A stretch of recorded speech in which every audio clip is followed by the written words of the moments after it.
저는 중학교를 미션 스쿨에 갔습니다. 예수님도 모르고 우리 부모도 가족도 집안에 예수 믿는 사람이 한 사람도 없어요. 그래서 아주 미션 스쿨이 저에게는 굉장히 부담스러웠고요. 또 성경 과목 수업 시간은 무슨 얘기를 하는지 도대체 이해가 되지 않았어요. 그런데 이제 클래스 학생들은 대부분이 다 믿는 가정에서 온 것 같아요. 주일 지나고 월요일 날 등교하면 이제 어제 교회 갔던 얘기들을 서로 왁자지껄 주고받는데 저는 늘 이방인이죠. 공감대도 없고 관심도 없고 서로 기뻐가지고들 얘기하는데 단골처럼 말참견으로 끼어드는 친구 하나가 늘 방해꾼이 있습니다. 야, 기분이 쪼꼬래, 기분이 껴하더니 이제는 귀신도 서양 귀신을 믿어야 되냐? 우리 한국 귀신 믿어야 돼. 한국 종교를 좀 믿어봐. 이제 그런 언제나 해방꾼이 나타나면 단골처럼 맡아가지고 해결하는 신앙부장 학생이 있는데 별명이 장로입니다. 장로. 그 장로가 나타나서 야, 너 뭘 몰라도 한참 몰라. 우리 한국 종교가 뭔데? 한국 신앙 있으면 얘기해봐. 우리는 무속 종교야. 미신 섬기는 것밖에 없어. 뭐 있어? 이 친구가 이제 어리둥절하고 당황합니다. 야, 그리고 또 유교도 있고 불교도 있고 너 임마 유교는 중국에서 왔고 불교는 인도에서 온 거 몰라? 저는 그 얘기를 그때 처음 들었거든요. 근데 저희 아버님이 늘 큰 집에 저를 데리고 다니면서 1년에도 한 두세 번씩은 꼭 제사를 지내러 가시는데 그게 유교라고만 생각을 했죠. 우리 종교라고만 생각을 했는데 아, 유교가 중국에서 왔어? 불교는 인도에서 왔어? 그러면 결과적으로 우리 전통신앙인 무속 종교를 믿어야 되는데 초등학교 때부터 사회생활을 공부할 때 미신타파 배워가지고 우리는 귀신 섬기고 무속 섬기면 안 된다는 것은 아는데 참 황당해졌습니다. 황당해졌고 정말 우리가 그러면 서양 귀신을 믿어야 되는가? 그래서 오늘 궁금 시리즈 8번째 시간 주제는 왜 한국인이 이스라엘 하나님의 종교를 믿어야 되느냐? 드러내놓고 질문을 못하는데 가끔 우리 성도들 가운데도 이런 의아심을 가지고 있는 분들의 궁금증을 풀어보려고 하는 것이 오늘 설교의 핵심입니다. 첫째는 여러분 우리 그 장로 신앙부장이 얘기했던 것이 간단하지만 이 질문에 대한 첫 번째 해답입니다. 순수한 한국 종교는 없습니다. 다만 외래 종교들이 전래되어 왔을 뿐입니다. 여러분, 한국의 종교라는 게 신앙이라는 게 기껏 해봐야 단군 신앙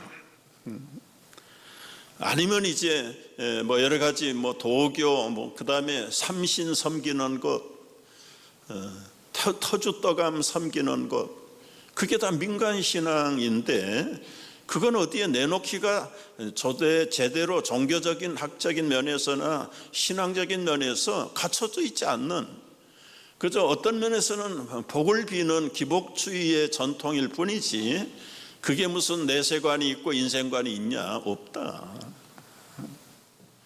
네, 우리 한국에 처음에 유교가 들어온 것, 불교가 들어온 것들을 보면은요, 불교는 고구려 시대 서기 372년, 백제는 384년, 신라가 비교적 일찍 들어왔어요. 263년이고요.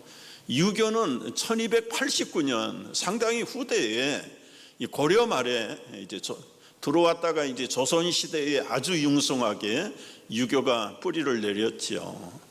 이 도교라는 건 사실은 별로 잘 알려져 있지 않는 건데 이것도 당나라 지금으로 말하면 중국에서 고려 말 624년에 들어온 것입니다.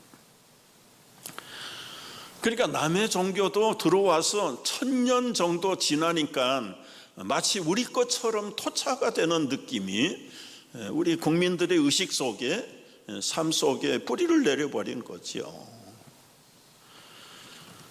그런데 여러분, 이런 글 제목을 본 적이 있으십니까? 1세기 가야국은 기독교 국가였다. 1세기는 언제죠? 100년 안짝에 이미 2000년 전에 신라의 원래 출발이었던 가야, 그게 기독교 국가였다는 거예요. 좀 황당한 얘기지만 저걸 우리가 어디까지 믿어야 될까? 증거가 있어야 믿는 거지요. 증거가. 우리가 생각할 때는 1885년 아펜셀러 언더우드 선교사가 인천에 들어온 것이 우리 기독교 복음의 출발이다라고 믿어왔는데, 서기 100년도 되기 전에 기독교가 좀 지역적이긴 하지만 가야 신라에 들어왔다는 거예요. 오래전에 한번 인터넷에서 봤던 기억이 나서 이번에 다시 확인을 해봤습니다. 여러분, 예수님의 제자 가운데 의심이 많던 도마가 가야에 왔었다. 그 증거가 뭐냐? 여러분, 이제 드라마가 시작이 됩니다. 1987년 서울의 여의도 순복음교회에 유집사라는 분이 철야 기도를 갔어요. 밤이 깊었으니까 기도하다가 깜빡 졸았는데 꿈을 꿨어요. 우시가 네가 주소를 불러주는 거다. 영풍군 평원면 왕유리에 가서 석상을 찾아서 역사를 바로 세우라. 이 집사라는 분은 여의도 순복음교회 집사였고 영등포 여자고등학교의 역사교사예요. 깜짝 놀래가지고 그 다음날 아들을 데리고 경상도 영주 주소를 불러주는 대로 기억해서 찾아가는 거예요.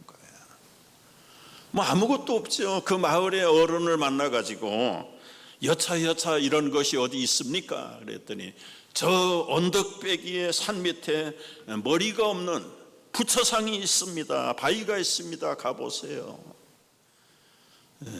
그래서 봤더니 거대한 바위가 하나 있는데, 그때는 넝쿨과 이끼가 완전히 덮어가지고 아무것도 보이지 않아요.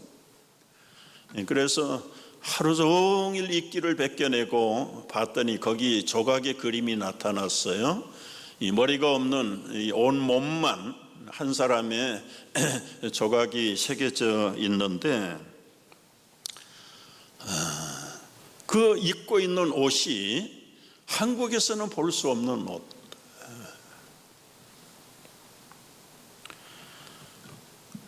저 시리아 지방에서 제사장들이 입던 옷, 거기다가 두 손을 들어서 기도하는 모습인데, 한 손은 등을 보이고 한 손은 밖을 보이면서 그 중앙을 보면 십자가가 보여요. 십자가가 있어. 그리고는 그 옆에는 히브리어로 도마라고 쓰여 있다. 도마. 그건 너무 선명하게 파놨기 때문에 그게 무슨 뜻인가? 타우멤, 도마, 그리고는 그림을, 이 사람은 기도하는 사람이다. 기도하는 사람이다.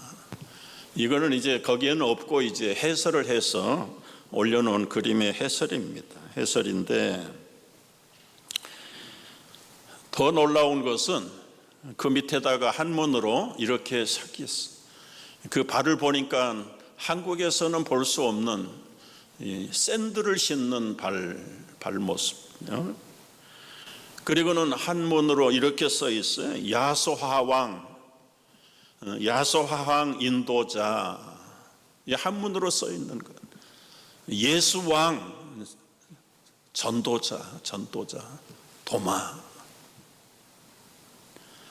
오른쪽 허벅지 부분에는 희미하게 파여 있는 글씨가, 세 글씨가 있는데, 지전행, 온 땅을 두루 다니며 살았다.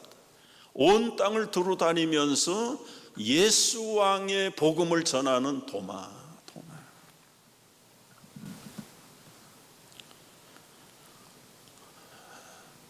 여러분, 이게 참 황당한 얘기지만은 분명히 증거가 있다. 그러면 이게 언제 만들어진 걸까? 이게 1987년에 발견됐어요. 30년밖에 안 됐어요. 그래서 국내 기독교 관계학자들, 교수들 50여 명 이상이 그룹으로 개인적으로 계속해서 리서치를 하고 연구를 하는 가운데, 불교에서는 자기들의 마의 불상이라고 아예 팻말을 붙였는데, 불교에 이렇게 기도하는 손이 없다. 아시아 전체를 찾아도 언제나 합장이지. 그런데 1981년에 중국의 도낭이라는 어느 사찰에서 이 똑같은 그림을 찾아냈는데, 이게 바로 그리스도의 상이었다. 그리스도의 상이었다. 그래서 더 오히려 이것이 도마라고 하는 실증을 더해주는 증거가 중국의 도낭이라는 어느 박물관에 있는 것하고 일치한다. 그래서 이 불교에 관한 그림은 아니다. 물론 이제 전문가들은 이 도마라고 하는 것은 좀 후대에 누가 새겨놓은 것 같다. 새겨놓은 것 같다. 초창기에 있었던 것은 아니다. 근데 그 머리 부분도 그 어른 얘기로 말하면 옛날에 얼마나 밑에 굴러댕겼는데 지금은 어디로 갔는지 찾을 길이 없다. 여러분, 이제 도마가 그러면 어떻게 이 가야국에 갔을까? 이제 도마의 생애를 이제 예수님의 유언을 받들어서 땅끝까지 이르러 복음의 증인이 되라고 하시는 말씀대로 도마뿐만 아니라 모든 제자들이 다 곳곳으로 흩어졌어요. 그리고 나름대로 땅끝으로 간다고 해서 바울도 서바나가 땅끝인 줄 알고 로마를 통해서 스페인 가기를 원했잖아요. 도마는 동쪽으로 끝까지 간다고 갔다. 도마의 간략한 프로필을 보면 이렇습니다. AD 50년에 예루살렘 사도들 총회에 참석을 했고요. 근데 그 전에 벌써 52년에 인도 서남북 헤랄주에서 선교를 했는데, 이것이 다 사도행전 15장에 나오는 도마의 이름은 없지만 베드로와 야고보와 바울이 참여했던 그 사도들의 총회에 분명히 제자들이 다 참여했. 그리고 나서 다시 인도의 역사의 기록의 연대가 52년에 인도 서남북 헤랄주에서 선교했다. 그리고는 72년에 이제 창라이라는 곳에서 창해진리에 순교를 하는데, 그 인도가 동쪽으로 땅끝인 줄 알고 갔어요. 그때만 해도 로마의 속국이었습니다. 인도가. 가보니까 남서쪽으로, 동남쪽이죠. 동남쪽으로 한반도라는 곳이 있다는 것을 알았어요. 육로보다는 배를 타고 해상 교통로들이, 여러분 벌써 이 1000년 전, 서기 1000년 전에 솔로몬 왕 때부터 실크로드는 말할 것도 없고 해상의 실크로드들이 세계의 무역으로 아주 활발하게 에시온 계벌에 배를 띄우고 무역을 했다는 게 벌써 역대기의 열왕기상에 나오잖아요. 그러니까 1000년이 지난 1세기 때는 굉장히 활발한 교역들이 여러 아시아에서 유럽에서 이루어지고 있었을 때다. 그래서 땅끝까지 인도를 와 봤는데 땅끝은 다른 곳이 있다. 그래서 결국은 이제 여러 가지 연고를 찾아간 곳이 가야의 김수로 왕을 찾아간 겁니다. 여러분, 인도의 야우타라고 하는 그 옛날 지명의 왕도 결과적으로는 흩어진 디아스포라 유대인들 출신. 김수로 왕도 스카티안 우리 어디에 나옵니까? 신약 성경에 나오는데 스코디안인 출신, 흩어진 디아스포라 유대인의 후손.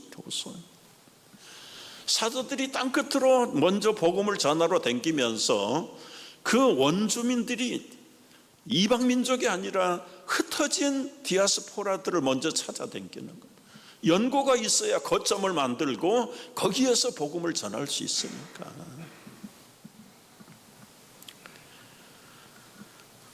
여러분, 이런 과정에서 이 도마가 이 가야국의 김수로 왕에게 가서 복음을 전하고 세례를 베풀고 6년을 체류했다. 6년을. 근데 가기 전에 인도에서도 그 야우타라고 하는 왕족들에게 복음을 전했는데, 그때 그 왕의 공주가 10살짜리 공주 허황옥이라는 공주가, 그러니까 왕도 아버지도 복음을 받고 그 가족들이 다 복음을 받고 세례를 받고, 이제 가야에 가 있는 도마가 없는 동안에도 그 가족들이, 특별히 그 10살 된 소녀가, 공주가 열심히 기도합니다. 보통 12살, 13살 되면 다 시집가야 되는 시대 아닙니까? 혼담이 오고 가지만 계시를 받았다는 거죠. 나는 하나님이 신랑감을 보내실 것이다. 그래서 받은 계시대로 자기 신랑감이 나타날 때까지 16살이 되도록 혼담을 거절하고 그냥 기도만 하고 있는데, 6년의 체류를 마치고 도마가 인도로 돌아왔을 때 김수로 왕을 중매를 해가지고 그 공주 허황옥이라고 하는 공주하고 결혼을 하게. 꼭 무슨 전설 따라 삼천리를 듣는 같은 이 얘기인데, 이게 다 증거가 있다. 증거가. 인도에서 배를 타고, 과거에는 육로보다 배가 빨랐다고 그래요. 편하고요. 근데 배가 파도에 밀려갈까 봐 거대한 바위돌들을 잔뜩 싣고, 물론 실크를 싣고 비단도 싣고 보물도 싣고 왔겠죠. 그리고는 가야국에 와서 그 배를 돌려보낼 때 그 바위돌들을 다 내려놓고, 김수로 왕은 별을 150가마를 실어서 인도로 돌려보냈다. 그때 내려놓은 그 돌들이 지금 보관 중인데, 전문가들이 분석을 했더니 인도에 있는 현지의 돌과 성분이 똑같아. 그것뿐만 아니라 이 허황옥 왕후의 무덤에는 물고기 2마리가 새겨져 있다. 그리고 보리떡 5개를 가지고 조형을 만들어. 오병이어의 그림이 벌써 저도 오래전에, 제가 이리 봐도 김수로 왕의 후손입니다. 그래서 김해 집회 갔다가 그 기념박물관 왕릉에 갔어요. 가서 직접 눈으로 보고 온 겁니다. 그래서 이 김해 김씨하고 이 김해 허씨는 결혼을 못하게 돼 있습니다.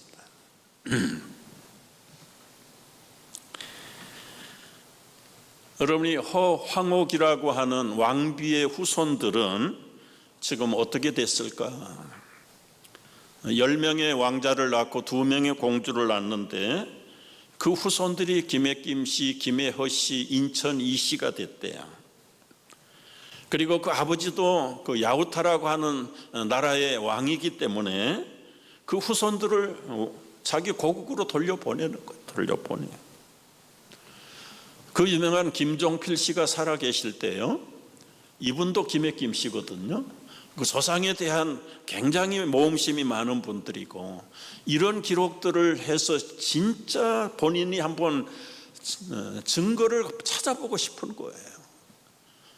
그래서 뭐 권력이 있겠다, 재력이 있겠다, 다 리서치를 해가지고 그 야후타 왕국의 후손들이 살고 있는 동네를 발견한 거예요. 그 후손들을 초청을 해다가 지금 그 경주에 있어, 경주에. 그 여러분들의 조상인 허왕옥 그 무덤에 참배하게 하고, 그리고 그 패자바드시라는 그 시하고 김해시하고 자매 결혼을 맺어서 지금도 교류를 하고 있다.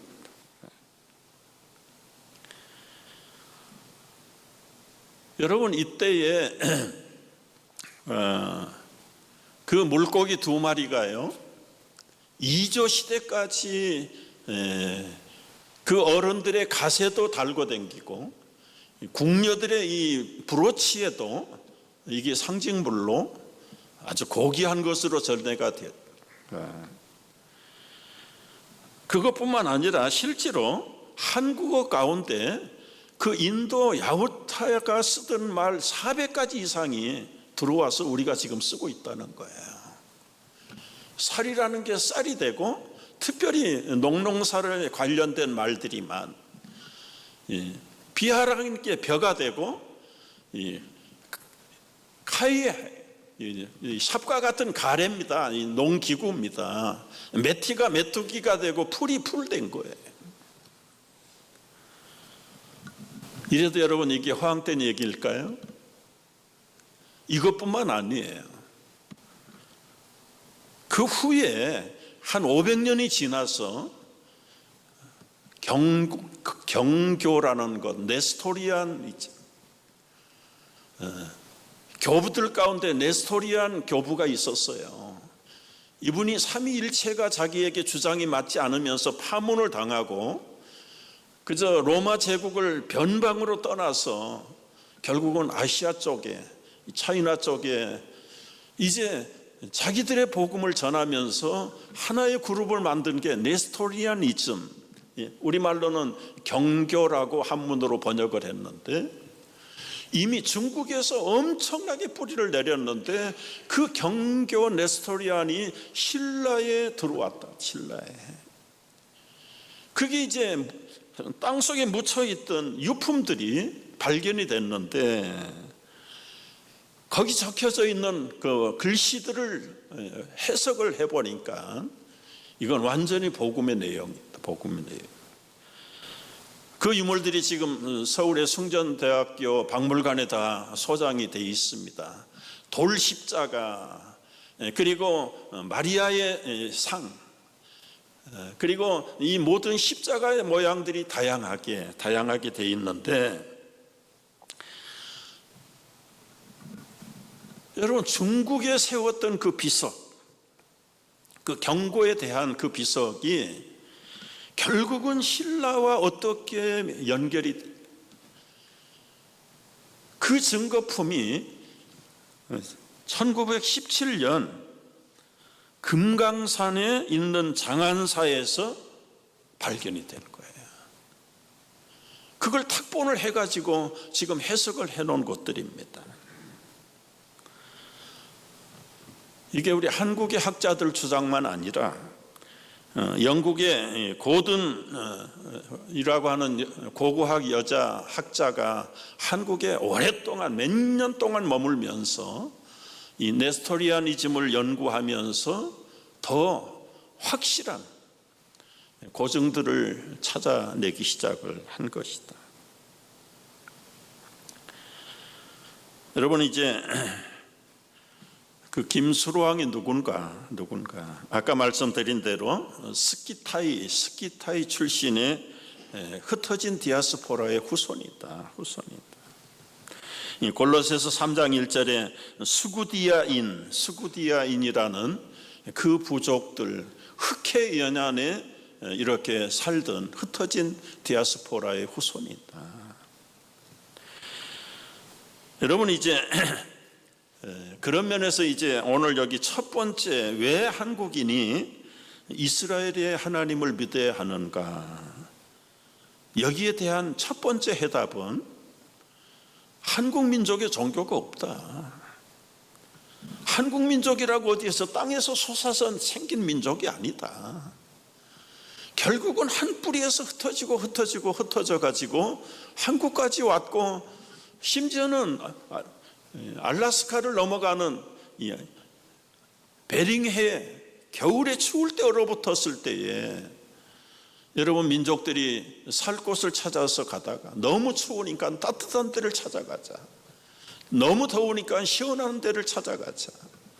그래서 흩어지기 시작한 게 세계 전역으로 흩어졌는데, 뿌리를 찾아보면 결과적으로는 조상은 하나다. 조상은 하나.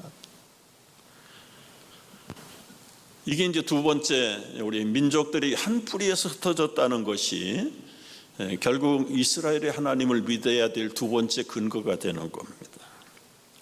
우리 성경적으로 해석을 해보면 창세기 11장에 바벨탑 사건이 나오죠. 이들이 다 언어가 같으니까 노아 홍수 때 혼찌검이 났다는 이야기를 듣고, 우리가 또 한 번 하나님에게 그런 진로를 받지 않기를 위해서 우리 뭉쳐야 된다, 연합해야 된다. 그리고는 대를 쌓아가지고 하늘의 꼭대기에 하나님을 겨누를 수 있는 우리만의 신앙 종교를 만들어야 된다. 하나님이 그걸 내려다보시고, 언어가 하는 언어고 서로 의사가 소통이 되니까 너희들이 그 연합 정신을 가지고 나를 대적해? 그래서 하나님께서 언어를 다 혼잡하게 만들어 버리신 거예요. 사람이 대화가 안 통하고 말이 안 통하면 함께 할 수가 없어요. 자기들끼리 말에 맞는 사람들끼리, 말이 통하는 사람들끼리 따로따로 그룹으로 흩어지기 시작한 것이 이 바벨탑 사건의 뿌리입니다. 이 사건을 통해서 흩어진 세계 민족들을 한번 보십시오.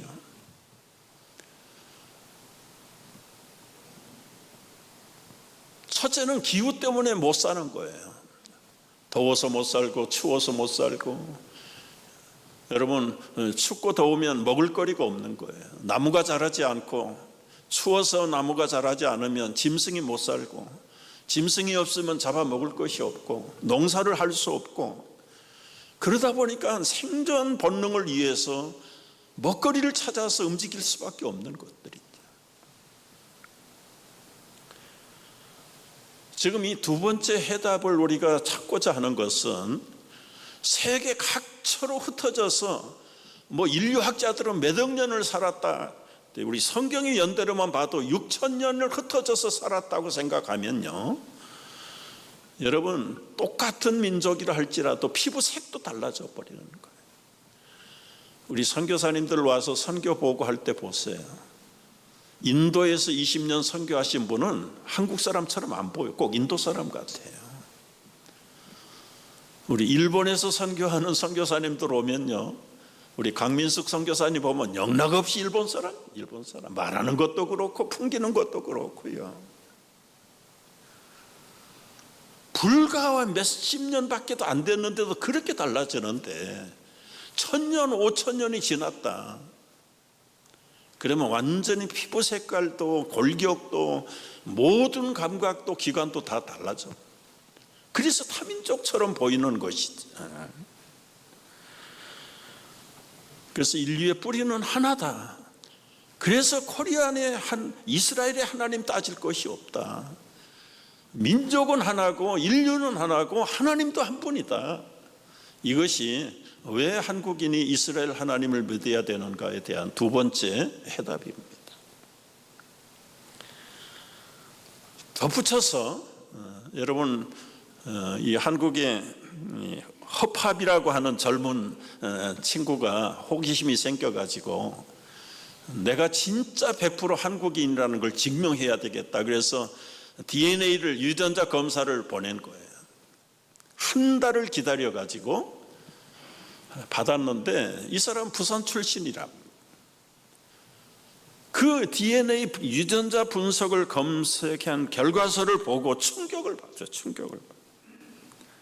자기는 100% 한국인인 줄 알았는데 29.4%가 중국 피가 있고요, 48.2%가 일본 피가 있고 21.6%는 몽골 피다. 몽골 피. 한국 사람 한석. 거기다 더 놀라운 것은 0.7%의 이태리언 피가 섞여 있다. 이태리언 피가. 궁금하잖아요. 여러분도 해보고 싶지요. 여러분, 우리 역사학자들이 말해요. 5,000년 동안 한국이 거의 10,000번 전쟁 침략을 받았어요. 모든 나라 백성 군대들이 들어와 가지고요, 약탈하고 잡아가고 포로로 삼고 그저 성적으로 폭행하고. 순수 배달 민족이라는 말이 그 5,000번 전쟁 얘기만 나오면 말짱 거짓말이다. 말짱 거짓말. 그냥 한반도 지역에서 수천 년 살아오니까 그 기후와 지역과 그것 때문에 한국 민족처럼 똑같은 타입으로 변해서 배달의 민족이라고 말하지. 지금 이 젊은 친구가 이걸 보고 놀랬대잖아. 나는 그러면 정체성이 뭐냐? 내가 진짜 코리안이냐? 재패니스냐? 차이니스냐? 이게 지금 현실입니다. 현실. 자, 이제 결론을 내려서 왜 우리가 한국 사람으로서 이스라엘의 하나님을 믿어야 되는가, 세 가지 이유를 말씀드립니다. 첫째는요, 유대민족의 신만이 참신이기 때문에 모든 민족들은 이 유대인의 하나님을 믿어야 해요. 다른 신들은 마귀의 짝퉁이거나 사이비 신입니다. 사이비 신. 두 번째, 하나님은 이스라엘 백성들을 구원의 역사 도구로 선택했을 뿐이다. 이게 좀 설명이 필요해요. 여러분, 하나님의 원래의 모습은 무엇입니까? 형상이 없는 분이세요. 초월적인 분이세요. 온 우주에 가득 차신 하나님의 그 본질을 우리는 만질 수도 없고 볼 수도 없어요. 그런데 그 하나님이 당신의 형상대로 사람을 만드셨어요. 그래서 아담을 창조하셨는데 결국은 하나님과의 불순종, 자유의지를 남용하는 바람에 하나님의 명령을 어기는 것으로 하나님과의 결별이 이루어졌대요. 우리 창세기 역사가 우리 기독교인만의 역사가 아니라 인류의 역사인데, 사람들은 자꾸 기독교로 몰아붙이고 자기들하고는 관계가 없는 것처럼 믿고 살아가는 게 이 불신자들의 인류 시초의 모습들이에요. 결과적으로는 하나님이 사람을 창조하시고 하나님의 영을 주어서 교제를 해야 되는데 결국은 신라곤 에덴에서 쫓겨나고 하나님의 통치 밑에서 쫓겨나. 그래서 뿔뿔이 흩어지면서부터 더더구나 하나님을 잊어버리고 알면서도 경외치 아니하고 자기들의 편리한 대로 복 주시는 환경을 하나님으로 모시고 하늘님, 바다님, 용왕님, 산신령 찾아가면서 농사나 잘 되고 자식들이나 펑펑 잘 낳기를 위해서 기복적인 종교를 추구하게 된 것이 하나님에게서 멀어져 버리는 직접 원인들이 되어버리는 것입니다. 그런데 이 사랑의 하나님이 당신이 만드신 인생이 타락하고 배신하고 떠났다고 해서 몰라라고 하고 계실 뿐이 아니다 말이에요. 결국은 그 백성들을 다시 회복시켜야 되겠는데 아무리 말을 해도 자연을 통해서 일반 계시를 보여줘도 깨닫지도 못하고 오늘 말씀처럼 더듬어 찾게 하려고 하나님께서 온 인류를 한 혈통으로 만드시고 각 거주지를 만들어 주셨는데도 불구하고 하나님에게서는 점점 멀어져 간다. 이 답답하신 하나님이 결과적으로 이 한계에 갇혀 있는 인생들을 만나기 위해서는 초월적인 하나님이 내재적인 형상을 가지고 시간 속에 들어오셔야 우리 인류를 구원할 수 있다는 것을 아시고 한 사람을 만나 선택을 한 사람이 아브라함. 그때 여러분, 아브라함이 무슨 유대 민족이다, 이스라엘 민족이다 이런 개념도 없을 때잖아요. 지구촌에서 아마 여러분 한 사람을 만났더라면 여러분의 후손이 결과적으로는 이스라엘의 후손이 되는 거죠. 그런 면에서 우리는 생각을 해봐야 됩니다. 우리가 성경을 읽어보지 않았습니까? 이 유대인만큼 눈이 있어도 보지 못하고 깨닫지 못하고 죄악이라는 죄악은, 가장 추악한 죄악은 다 저지른 민족들. 뭐 교육이 있습니까? 상식이 있습니까? 문화가 있습니까? 430년 동안 그냥 노예 생활하던 뿌리가 노예 근성인 사람들, 지금 그런 사람들이 유대인의 후손들이 되는 거 아닙니까?